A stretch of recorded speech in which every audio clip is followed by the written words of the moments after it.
Je suis Guillaume Denoy de Saint-Marc et je suis le fondateur et le directeur général de l'Association française des victimes du terrorisme. C'était pas moi la victime, c'était mon père.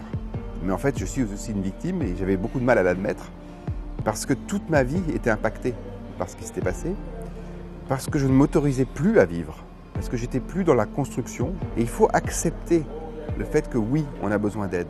Vous êtes tout seul, que tout le monde tourne la page, que vous restez avec vos problèmes.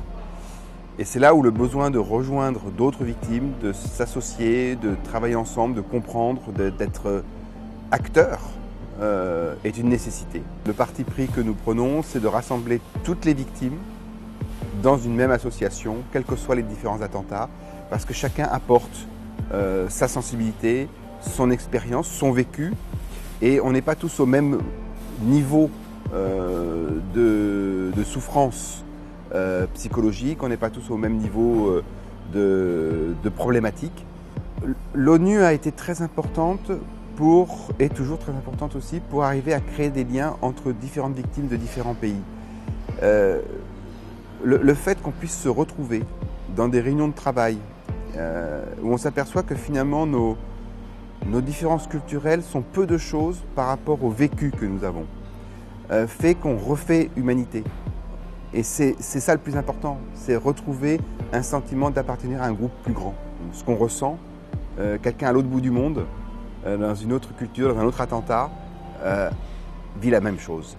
Et on s'aperçoit quand on se rend compte que au premier coup d'œil ou très rapidement, finalement, on a une empathie très forte pour des personnes qui sont complètement différentes de nous, tout simplement parce qu'elles ont vécu le même type de choc traumatique. Et ce lien va perdurer dans le temps. Après, il peut se transformer en amitié ou pas, mais en tout cas, il y a cette compréhension mutuelle qui fait qu'on se sent plus fort parce que nous avons rencontré quelqu'un à l'autre bout du monde qui a exactement les mêmes problèmes que nous. Alors, les activités de nos associations, je ne suis pas le seul. Au début, comme je le disais, au début, on est suiveur. Au début, on est incapable de bouger. Donc, c'est d'autres qui bougeaient pour nous. Et donc, en l'occurrence, c'était une association qui s'appelait SOS Attentat, que j'avais rejoint. Et ensuite, j'ai repris le leadership plus tard.